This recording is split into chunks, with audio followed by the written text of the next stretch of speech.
Hello student. तो आज हम स्टार्ट करने वाले हैं वर्ड पैड पार्ट 6। अगर आपने हमारी प्रीवियस वीडियो को चेकआउट नहीं किया है तो पहले आप हमारी प्रीवियस वीडियो को देख लें। हमने पूरी डिटेल्स में समझाया है पैराग्राफ ग्रुप। तो आज हम आपको समझाने वाले हैं स्टाइल एंड एडिटिंग। अब देखिए स्टाइल को स्टार्ट करते हैं। अब आपको यहाँ पर वर्ड में स्टाइल पहले से मिलते हैं, ये होता है आपका स्टाइल ग्रुप। स्टाइल ग्रुप में आपको डिफरेंट टाइप के स्टाइल मिलते हैं, ठीक है। और ये आपके देखने में तो नॉर्मल से लगते हैं कि आप उन्हें यूज कर सकते हैं। देखिए जैसे कि यहाँ पर क्या मिलता है, हेडिंग 1, हेडिंग 2, टाइटल, सब टाइटल, नो स्पेसिंग, नॉर्मल। अभी देखने में तो नॉर्मल सी चीजें हैं, क्योंकि आप तो ऐसे भी यूज कर सकते हैं। मान के चलिए आपको कोई हेडिंग बनानी है, तो आप एक वर्ड लिखेंगे, उस वर्ड को सेलेक्ट करेंगे और थोड़ा बोल्ड कर लेंगे और साइज इंक्रीज कर लेंगे और आपको लगेगा कि ये हेडिंग बन गई है। लेकिन एक्चुअल में ऐसा नहीं होता। जब आप बुक बनाते हैं तब आपको स्टाइल को ही यूज करना पड़ता है, क्योंकि वहां पे आपको टेबल ऑफ कंटेंट की जरूरत पड़ती है, आपको फिगर की जरूरत पड़ती है, यानी कि बहुत सारी चीजों की जरूरत पड़ने वाली है। जब आप बुक बनाएंगे तब आपको स्टाइल का यूज करना पड़ेगा। नॉर्मल काम के लिए तो आप यूज कर सकते हैं बोल्ड, इटैलिक, अंडरलाइन एक हेडिंग बनाने के लिए, लेकिन जब आपको एक प्रोफेशनल बेस पे काम करना होगा तब आपको अपने स्टाइल को यूज करना पड़ेगा, ठीक है। इसका काम यही होता है कि जो भी हम यहाँ पर टाइप करना चाहते हैं उसका स्टाइल कैसे कन्वर्ट करें, क्योंकि आपको स्टाइल कन्वर्ट करने के लिए फॉन्ट, पैराग्राफ इनका यूज करना पड़ेगा बेसिक लेवल पे। लेकिन जब आप प्रोफेशनल बेस पे काम करेंगे तब आपको स्टाइल ग्रुप का ही यूज करना पड़ेगा, क्योंकि इसके बिगर आप टेबल ऑफ कंटेंट का भी यूज नहीं कर सकते, इंडेक्स नहीं बना सकते हैं, हेडिंग 1 और हेडिंग 2 का भी यूज आप नहीं कर सकते हैं। तो चलिए स्टार्ट करते हैं। अगर मान के चलते हैं मुझे हेडिंग बनाना, तो मैं इसे सेलेक्ट करूंगा और सेलेक्ट करने के बाद हेडिंग 1 पे क्लिक करूंगा। ये बन गई हमारी हेडिंग 1। मुझे बनाना है हेडिंग 2, तो मैं हेडिंग 2 पे क्लिक करूंगा। जैसे ही मैं हेडिंग 2 पे क्लिक करता हूं ऑटोमेटिकली हेडिंग 3 आ गई है। अब जब मैं हेडिंग 3 बनाऊंगा तब हमें जरूरत पड़ेगी हेडिंग 4 की। तो ऐसे स्टेप करते करते आपको ये स्टेटस बार थोड़ा बड़ा होता चला जाता है कि जिस फीचर्स की जरूरत है आप उसे यूज कर सकते हैं। अब मान के चलते हैं आपको ये लगता है कि मुझे इसमें स्पेसिंग की जरूरत नहीं है, तो आप करेंगे क्या, सेलेक्ट करेंगे और सेलेक्ट करने के बाद पैराग्राफ में स्पेसिंग की जरूरत नहीं तो क्लिक करेंगे, ये हो जाएगा नो स्पेसिंग। क्लियर हो चुका होगा आपके। अब आगे बढ़ते हैं। आगे आपको मिलता है यहाँ पे आगे बढ़ जाते हैं एडिटिंग ग्रुप। एडिटिंग ग्रुप में देखिए आपको मिलता है फाइंड, कि किसी भी वर्ड को अगर आपको फाइंड करना है तो आप कंट्रोल F का यूज करते हैं। देखिए अब मैं यहाँ पर आता हूँ, कंट्रोल F पे क्लिक करता हूँ। अब क्लिक करने के बाद क्या होता है, कंट्रोल F बटन प्रेस किया। अब यहाँ पे मैं उस वर्ड को टाइप करूंगा, जो वर्ड भी मुझे फाइंड करना है। तो मैं यहाँ फाइंड कर लेता हूँ द। अब द मैंने जैसे ही टाइप किया और टाइप करने के बाद ये जहां पर भी द होगा ये ऑटोमेटिक करके आपको फाइंड करके दे देगा। वे सर्च करा, देखिए ये होता है इसका फाइंड करने का तरीका। आपने प्रीवियस वाले जितने भी सॉफ्टवेयर हैं उनमें एक एक करके फाइंड किया होगा, यहाँ पर कर सकते हैं। नेक्स्ट, अब आपको यहाँ पर क्या हेडिंग, नेविगेशन पेन में हेडिंग बनी हुई है हमारी हेडिंग। अब देखो हमारी हेडिंग बनी हुई है, ये रही। पेज कितने हैं, पेज हमारे पास और रिजल्ट एक पेज है, और रिजल्ट में आप यहाँ से फाइंड कर सकते हैं। जिस पैराग्राफ में फाइंड होगा उस पैराग्राफ का यहाँ पर नेम शो कर देगा, स्टार्टिंग वाला पोर्शन। क्लियर। चलिए अब हम फाइंड को और अच्छे तरह से यूज करते हैं। अब मैं यहाँ पर आता हूँ फाइंड पे और यूज करते हैं, फाइंड पे क्लिक करते हैं, वही फीचर ऑन होगा नेविगेशन पेन। और अब हम यूज करने वाले एडवांस। एडवांस के लिए आपको जाना पड़ेगा फाइंड पे और फाइंड पे क्लिक करना पड़ेगा। अब आप यहाँ पर अपना फाइंड का यूज कर सकते हैं। अब देख कैसे, अपने नोटपैड की अपने नोटपैड वर्डपैड में फाइंड करते थे, सेम ऐसे ही रहेगा। जैसे कि मैंने चलो दा टाइप किया और दा टाइप करने के बाद मैं फाइंड नेक्स्ट, तो दिखा रहा है जहां पर भी है उसको फाइंड कर करके आपको दिखा रहा है। आपको लग रहा है कि ये तो मुझे ऐसे थोड़ी प्रॉब्लम हो रही, मुझे एक साथ देखना है, तो अब आप आएंगे आप फाइंड इन पे और आपको मेन डॉक्यूमेंट पे क्लिक करना होगा। तो जितने भी आपके फाइंड, जितने भी दा होंगे वे एक साथ आपको यहाँ पर शो हो जाएंगे। और आपको लग रहा है कि मुझे इनको हाईलाइट भी करना है, तो यूज करेंगे हेडिंग। आपको यहाँ पर आपको मिलता है रीडिंग हाईलाइट, तो उसे आप हाईलाइट का भी यूज कर सकते हैं, हाईलाइट और। अब जितने भी आपके दा थे वे सभी हाईलाइट हो चुके हैं, देखिए क्लियर हो चुका होगा। नेक्स्ट, अब आपको यहाँ पर मिलता है गो टू। अब गो टू का कैसे यूज करना ये देखते हैं। चलिए, अब जैसे कि आपने प्रीवियस वीडियो में देखा था, गो टू का काम होता है कि लाइन नंबर पे जंप करना। अब यहाँ पे हम काफी एडवांस में सीखने वाले हैं। देखिए मान के चलते हैं मैं यहाँ पर एक और रैंड कमांड का यूज कर लेता हूँ, और ठीक है थोड़ा सा इधर लेकर आते हैं, एंटर, और इसको इधर रखा। एंटर करने के बाद अब इसमें एक से ज्यादा पेज आपके हो जाएंगे। ठीक है, एक और ले लेते हैं, जरूरत पड़ेगी, इक्वल रैंड कमांड का यूज करते हैं और एंटर करते हैं। अब देखिए अब मुझे किस लाइन पे जंप करना है ये भी काम आपको पता चल जाएगा कैसे करते हैं, और किस लाइन पे जंप करना है, किस पेज पे जंप करना है। ठीक है, ये सब काम आज हम करने वाले। तो फाइंड पे चलते हैं, गो टू पे क्लिक करेंगे, सॉरी फाइंड पे पहुंच के इसके ड्रॉप डाउन पे गो टू पे क्लिक, कंट्रोल जी इसकी शॉर्टकट की है। अब यहाँ से कह रहा है कि आप पेज पर जंप करना चाहते हैं, सेक्शन पे जंप करना चाहते हैं, लाइन पे, अगर आपने बुकमार्क बनाया, कोई कमेंट है, कोई हाइप आपका फुट नोट है, एंड नोट है, यानी कि काफी सारे ऑप्शन आपको मिल जाते हैं गो टू में।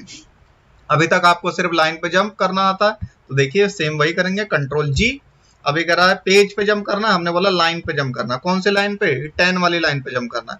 हमने टाइप कर दिया 10, और 10 टाइप करने के बाद गो टू पे करेंगे क्लिक।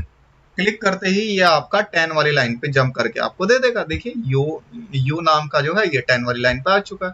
अब आपको लग रहा है कि मुझे तो दूसरे पेज पे जंप करना है, कंट्रोल जी। अब आपको यहाँ पर पेज का ऑप्शन मिलता है, इस पेज पे जाएंगे और यहाँ नंबर टाइप करेंगे, हमने डाला 2, और गो टू पे करेंगे क्लिक, तो दूसरे पेज पर जंप करेंगे। ठीक है, तो आगे जाके हम इसको गो टू को भी सीखने वाले, जब हम सेक्शन बनाना सीखेंगे को बनाना सीखेंगे, कमेंट लगाना सीखेंगे, तब हम गो टू का भी यूज कर पाएंगे। अभी फिलहाल आप पेज नंबर पर ही जंप कर पा रहे हैं। क्लोज करते हैं। अब आपको मिलता है रिप्लेस। रिप्लेस का मतलब क्या होता है कि जैसे कि दूसरे एक को हटा के दूसरे को लेकर आ जाना, यानी कि बदल देना। रिप्लेस का काम ऐसे मान सकते हैं कि अभी तक आपने प्रीवियस वीडियोस में भी हमने देखा, आपको बताया कि रिप्लेस का कैसे यूज करते हैं। सेम ऐसा ही मिलेगा, कंट्रोल एच, जैसे कि हम कंट्रोल एच बटन प्रेस करते हैं तो आपको यहाँ मिल जाता है रिप्लेस। इस जिस भी वर्ड को रिप्लेस करना हो उस वर्ड का यहाँ पर नाम लिखेंगे, जैसे मैंने लिखा एंड, और एंड को मुझे रिप्लेस करना है किसमें? और में, तो मैं यहाँ टाइप कर दूंगा और। अब मैं इसको फाइंड करता हूँ। ठीक है, अब फाइंड करने के लिए फाइंड नेक्स्ट पे क्लिक करते हैं। अभी दिखा रहा एंड ये रहा। ठीक है, अब हम इसको क्या करेंगे? रिप्लेस कर देंगे। ये लीजिए और बन चुका है। फिर रिप्लेस करेंगे, ये लीजिए। एक साथ करना है तो रिप्लेस और पे क्लिक करेंगे, तो जहां पर भी एंड होगा वहां और हो जाएगा। तो यहाँ पर कह रहा है कि ऑल डन हो चुके हैं, इन्होंने 25 को रिप्लेस किया।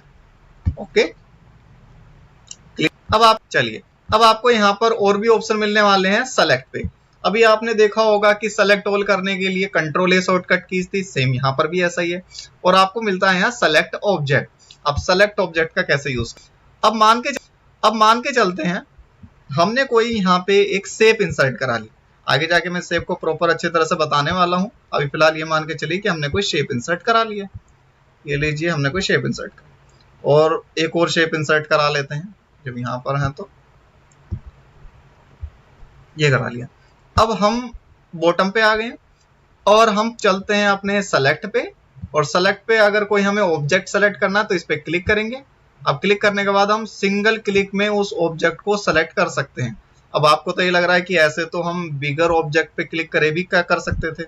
अब देखिए क्या प्रॉब्लम आ सकती थी आपके लिए, मैं आपको पहले बता देता हूँ कि मान के चलते हैं हमारे पास कुछ डेटा था नहीं, और मैंने एक पैराग्राफ ले लिया है, एक पैराग्राफ, और उसमें कम से कम 10 सेंटेंस की जरूरत है। ठीक है, और अब मैं आता हूं और एक शेप इंसर्ट करा लेता हूं। ये लीजिए मैंने अभी यही वाली शेप इंसर्ट करा ली। ठीक है, ये इंसर्ट कराने के बाद, और बाय चांस ऐसे होता है कि जब आप सीखते हैं तो ये आपका जो शेप है ये सबसे बैकग्राउंड पे चली जाएगी। ठीक है, अभी बैकग्राउंड पे जाने के बाद अब आप सेलेक्ट करने की कोशिश करेंगे तो ये सेलेक्ट नहीं कर सकते, क्योंकि आपको पहले टेक्स्ट यहाँ से रिमूव करना पड़ेगा। अब आपको सेलेक्ट करना तो क्या करेंगे? आपको जाना पड़ेगा सेलेक्ट पे, ऑब्जेक्ट पे जाके क्लिक करेंगे। अब आप सिंगल क्लिक में उस ऑब्जेक्ट को सेलेक्ट कर सकते हैं, जिससे आप उसे मूव कर सकते हैं, उसमें जो भी चेंजेस करने हैं आप उसे चेंजेस कर सकते हैं। क्लियर हो चुका होगा आपको ऑब्जेक्ट भी। नेक्स्ट, अब देखते हैं आगे। आगे आपको मिलता है सेलेक्ट में ही सेलेक्ट क्या रहा, select all text with similar formatting. यानी कि अगर आपने कोई ऐसा डेटा है आपके पास जिसमें सेम फॉर्मेटिंग वाले टेक्स्ट को सेलेक्ट करना है, ठीक है, और उसमें कोई चेंजेस करने हैं, उस केस में यूज करेंगे हम इस फीचर्स को। तो मैं इसको मिनिमाइज कर देता हूं और एक मैं अलग से डेटा बना लेता हूं, क्रिएट कर लेता हूं। ये लीजिए, अब आपसे कोई ये बोल दे कि जितने में भी ये सेम कलर की फॉर्मेटिंग हो रही है, इन सभी वर्डों को सेलेक्ट करके और इनको हाईलाइट कर दीजिए, इसमें कोई कलर चेंज कर दीजिए। तो एक एक करके करने में टाइम लगेगा आपको। तो इसके लिए करेंगे क्या, आपको जाना है सेलेक्ट पे, पहले उस वर्ड को सेलेक्ट कर लीजिए। ठीक है, सेलेक्ट करने के बाद लीजिए मैं एक हेल्प को सेलेक्ट कर लेता हूँ। सेलेक्ट करने के बाद सेलेक्ट पे क्लिक करते हैं और select all text with similar formatting. जैसे ही क्लिक करा ये ऑटोमेटिकली सबको सेलेक्ट कर लेता है जितनी भी सिमिलर फॉर्मेटिंग है। अब हमें लग रहा था इसमें कलर चेंज करना है, तो हमें चलो ब्लू करना था और हमने ब्लू कलर कर दिया। अब ये एक साथ काम हो चुका। आपको लग रहा है कोई हाईलाइट करना है या इन्हें डिलीट करना है, तो ये काम भी आप कर सकते हैं। ठीक है, नेक्स्ट। अब यहाँ पर देखिए क्या करा, सिलेक्शन पेन। सिलेक्शन पेन ऐसे होता है कि जब आप कोई ऑब्जेक्ट इंसर्ट करा लेते हैं तब इस सॉफ्टवेयर तब इस टूल का यूज करना पड़ता है आपको।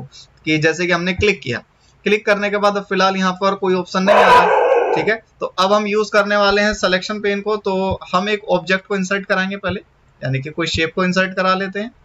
ये लीजिए हमने कोई एक शेप इंसर्ट करा ली। शेप इंसर्ट कराने के बाद अब और भी शेप चलो हमने इंसर्ट करा ली क्योंकि जरूरत पड़ेगी इसमें। ये लीजिए एक मैंने रेक्टेंगल वाली शेप भी इंसर्ट करा लेते हैं। ये इंसर्ट करें, सॉरी चल नहीं पा रहा, ये भी क्लिक करते हैं और शेप भी इंसर्ट करा लेते हैं।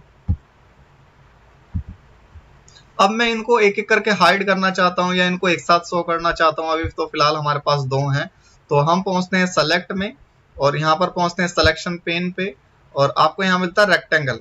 आप देखो यहाँ रेक्टेंगल नाम आ रहा, तो अगर मुझे इसको हाइड करना तो मैं इस पर क्लिक करूंगा, वापस लाना तो क्लिक करते हैं, हाइड ऑल, शो ऑल, आपको सभी फीचर्स यहाँ पर मिल जाती हैं। शो करने के लिए और हाइड करने के लिए स्पेशल बनाया गया है। तो आई होप आपको सब चीजें समझ में आई होंगी। अगर कोई टूल्स को समझने में प्रॉब्लम आई है तो आप मुझे कमेंट के थ्रू बता सकते हैं, जिसमें मैं अगले आने वाली वीडियोस में उनको भी क्लियर कर दूंगा।